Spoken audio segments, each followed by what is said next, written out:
កង្កែបព្រៃធម្មជាតិពិតបកស្បែកវាឲ្យស្អាតបន្ទាប់មកដាក់ប្រឡាក់ជាមួយនឹងម្សៅស៊ុបខ្នុរបន្តិចច្បល់វាឲ្យសព្វទុកកន្លះម៉ោងឲ្យចូលជាតិហើយយើងយកវាទៅដាក់បំពងឲ្យឡើងស្រួយទាំងឆ្អឹងហើយជ្រលក់ជាមួយនឹងទឹកត្រីកោះកុងស្នាដៃប្រុសពៅស្រីពៅនាងយីពីថាអូជាតិអូយមហាសែនជាតិជាពិសេសយើងបានសាច់កង្កែបស្រស់ថ្មីដាក់ប្រឡាក់ជាមួយនឹងម្សៅស៊ុបខ្នុរតិចហើយនិយាយពីថាឡើងឆ្ងាញ់ខ្នុរពិតអង្កែបរាល់ដងដែលយើងយកមកធ្វើម្ហូបគឺបងអូនប្រុសនាងខ្ញុំគាត់ទៅឆ្លោះយប់ឡើងឬថាយប់ឡើងគាត់ចេញដាក់ក្បាលកែវមួយអញ្ចឹងទៅមានសាងមានអីគាត់ទៅចាក់តាមដប់តាមព្រៃតាមកផ្លោកអីយកមកហើយអង្កែបទាំងអស់ហ្នឹងគឺយើងរកបានតែពេលយប់ទេពេលថ្ងៃគឺយើងរកវាអត់ឃើញទេមិនដឹងថាវាទៅពួនសងំនៅណាទេប៉ុន្តែសម្រាប់អង្កែបថ្ងៃនេះគឺថាស្រួលមែនទែនហ្មងគឺយើងអាចរកវាបានទាំងកណ្ដាលថ្ងៃត្រង់ហើយងាយស្រួលក្នុងការចាប់ថែមទៀតគឺយើងមកចាប់វានៅក្នុងត្រើងដោយសារតែអង្កែបហ្នឹងគឺបងអូនប្រុសនាងខ្ញុំចិញ្ចឹមប៉ុន្តែជាប្រភេទពូជអង្កែបព្រៃដូចគ្នាយើងទិញយកមកគឺតូចទេយើងទិញពីអ្នកដែលគាត់ទៅនេសាទនៅក្នុងព្រៃជ្រៅទៅគាត់រកបានអាកូនអង្កែបហ្នឹងយើងក៏ទិញគេ2-3គីឡូយកមកដាក់វាចិញ្ចឹមនៅក្នុងសំណាញ់បែបហ្នឹងដាក់នុយដាក់អីឲ្យវាស៊ីហើយវាក៏ធំធាត់ទៅដំបូងឡាមានកម្រងថាអំពងអង្កែបហ្នឹងទេបងអូនប្រុសនាងខ្ញុំហ្នឹងគេចុះមកមើលអង្កែបគេថាអង្កែបរបស់គេហ្នឹងដូចតិចទៅដល់ទៅពេលចុះទីនសំណាញ់មើលទៅក៏ឃើញមានត្រីរ៉ស់ត្រីផ្ទក់ប្រមាណក្បាលនៅក្នុងហ្នឹងក៏នឹកឃើញថាអង្កែបដែលគាត់រកត្រីផ្ទក់បានត្រីផ្ទក់ហ្នឹងកាលនោះទូចទេពូចុងផៅគាត់យកទៅប្រឡែងនៅកន្លែងឲ្យយើងចិញ្ចឹមអង្កែបហ្នឹងចឹងអាត្រីហ្នឹងវាធំទៅវាស៊ីអង្កែបនិយាយទៅវាស៊ីតាំងពីអង្កែបហ្នឹងនៅតូចអញ្ចឹងហើយបានអង្កែបយើងតិចទៅអញ្ចឹងបងប្រុសនាងខ្ញុំក៏ថាជ្រុលតែចោះចាប់ត្រីចេញពីអង្កែបមើលអង្កែបហើយក៏ចាប់ប្រមាណក្បាលប្រមាណគីឡូយកមកដាក់អំពងទៅហេមិនមែនតិចទេណាពេលដែលគាត់ចាប់យកមកហ្នឹងរៀងច្រើនដែរដូចជាជាង30អង្កែបដល់ទៅពេលដាក់ថ្លឹងទៅមានណាអង្កែបឡើង4គីឡូកន្លះ75គីឡូអញ្ចឹងក៏ចែកពូមិញខ្លះហើយយើងក៏អំពងញ៉ាំខ្លួនឯងខ្លះហើយមុននឹងយកទៅអំពងបានហ្នឹងគឺយើងត្រូវតៃសាកវាជាមុនសិនអញ្ចឹងរបៀបតៃសាកអង្កែបហ្នឹងគឺយើងទិញតកកយកមកដល់យើងដំវាដាក់នៅក្នុងធុងហ្នឹងនាងខ្ញុំមើលតាមគេដែរទេណាយើងដាក់ទឹកចូលឲ្យតកកហ្នឹងរៀងរលាយបន្តិចហើយបន្ទាប់មកយើងក៏ចាក់អង្កែបចូលនៅក្នុងធុងតកកហ្នឹងទៅនិយាយទៅគឺមិនមែនតែអង្កែបទេសំបីតែពស់សំបីតែត្រីអីហ្នឹងបើថាវាច្រើនអីហ្នឹងគឺយើងធ្វើបែបហ្នឹងឯងអញ្ចឹងយើងទុកចោលត្រឹមតែកន្លះម៉ោង1ម៉ោងអីហ្នឹងគឺវារឹងសាច់ហើយបន្ទាប់មកត្រីដែលយើងចាប់ពីក្នុងត្រាំងហ្នឹងមកអាណាងាប់ច្រកថងដាក់ក្លាសេអារសយើងប្រោះទុកធ្វើម្ហូបពេលក្រោយអញ្ចឹងបន្ទាប់ពីពួកគាត់ងូតទឹកហើយអីហ្នឹងប្រហែលជា1ម៉ោងក្រោយមកអង្កែបរបស់យើងហ្នឹងគឺចាប់ផ្ដើមឡើងរឹងសាច់ហើយដូចបងប្អូនឃើញអញ្ចឹងហើយយើងក៏ចាប់ផ្ដើមធ្វើវ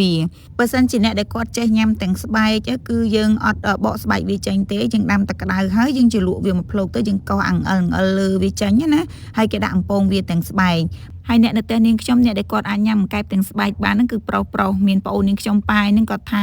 ពេលដែលបកស្បែកចេញហ្នឹងគឺមិនសូវឆ្ងាញ់ប្រហែលទេមិនថាយកទៅឆាយកទៅស្ងោរជ្រក់ឬក៏យើងយកអំពងអីបែបនេះតែបើថាមានស្រីញ៉ាំដែរហើយគឺថាអត់ញ៉ាំទាំងស្បែកទេគឺត្រូវតែបកស្បែកចេញមិនអាចញ៉ាំបានពូពេលដែលយើងដាក់ទាំងស្បែកទៅមើលទៅដូចរៀងញើតណាចឹងឲ្យតែមានស្រីញ៉ាំគឺគាត់បកស្បែកចេញហើយយើងបកស្បែកចេញក៏ប៉ុន្តែគ្រឿងក្នុងវាថ្លើមនិងខ្លាញ់ហ្នឹងគឺយើងអត់ដកចោលទេឆ្ងាញ់នឹងអានឹងឯងឥឡូវគ្រឿងយើងបានត្រៀមរួចរាល់អស់ហើយមានកែបដែលយើងបានបកស្បែករួចជាស្រេចមានគ្រឿងធ្វើទឹកត្រីកោះកុងម្ទេសក្រូចឆ្មាខ្ទឹមសជាដើមបន្លែខ្លះហើយនិងម្សៅស៊ុបខ្នុរហើយបញ្ជាក់ជូនបងប្អូនថាម្សៅស៊ុបខ្នុរកញ្ចប់ថ្មីនេះគឺមានចំណុះរហូតដល់1គីឡូក្រាមហើយយើងអាចប្រើចម្អិនម្ហូបបានរហូតដល់ទៅ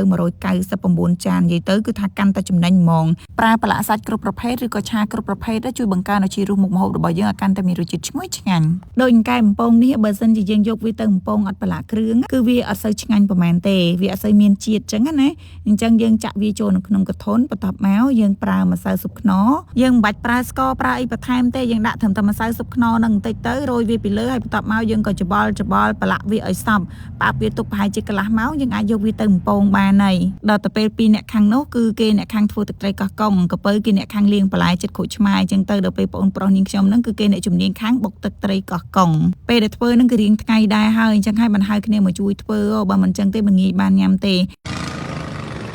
អូយទឹកសាច់សោ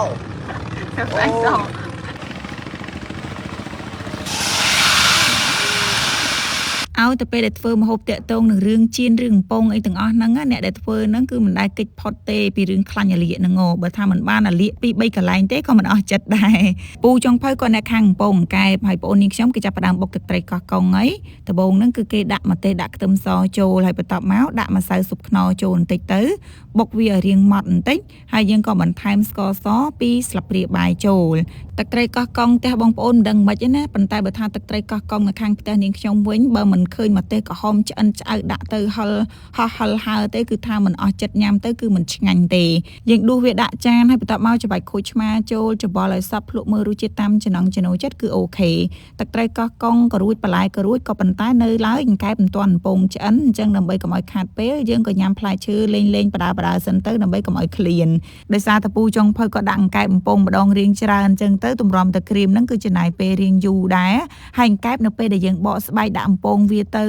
វាលក្ខណៈដូចថាវារៀងស្វិតទៅដោយបងប្អូនឃើញអញ្ចឹងពេលដែលវាក្រៀមទៅវាចេញឆ្អឹងចេញអីបែបហ្នឹងក៏ប៉ុន្តែ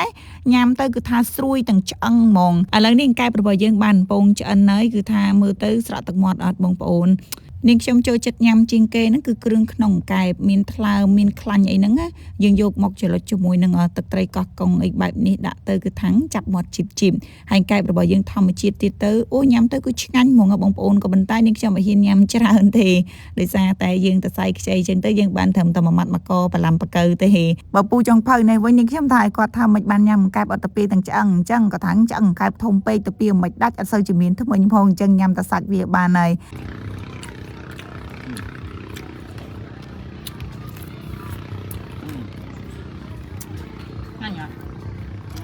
នាងថាជាតិមួយជាតិហើយកែបក៏ធម្មជាតិទឹកជ្រលក់ក៏ធម្មជាតិជាតិទាំងដៃអ្នកដែលច្របាច់ខូចឆ្មានឹងជាតិមកទាំងអស់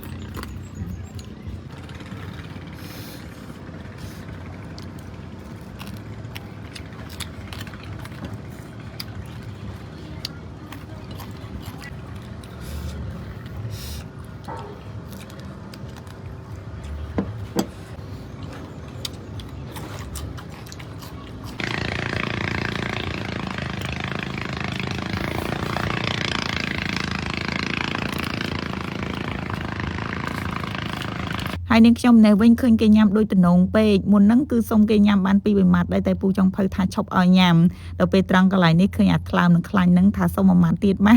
គាត់ថាឲ្យតែ1ម៉ាត់ទៀតទេណានិយាយតែសាច់អង្កែបហ្នឹងបើយើងអត់ចូលចិត្តហឹលមិនបាច់ជ្រលក់ទឹកត្រីក៏បានដែរដោយសារតែយើងប្រឡាក់ម្សៅស៊ុបខ្នុរអញ្ចឹងទៅចេញមករសជាតិឡើងឆ្ងាញ់ខ្នុរពិតហើយនេះប្រហែលអ្នកគ្នាគាត់នេះគឺអ្នកបិទកម្មវិធីឲ្យចូលកាមេរ៉ាគាត់អត់ចូលទេអញ្ចឹងពេលដែលគេកំពុងតែសង្ងំញ៉ាំយើងក៏លួចថតគេបន្តិចទៅវីដេអូរបស់នាងខ្ញុំមានតែប៉ុណ្្នឹងទេបងប្អូនអរគុណសម្រាប់ការចំណាយពេលទស្សនាហើយចាំជួបគ្នានៅវីដេអូក្រោយទៀតបាយបាយ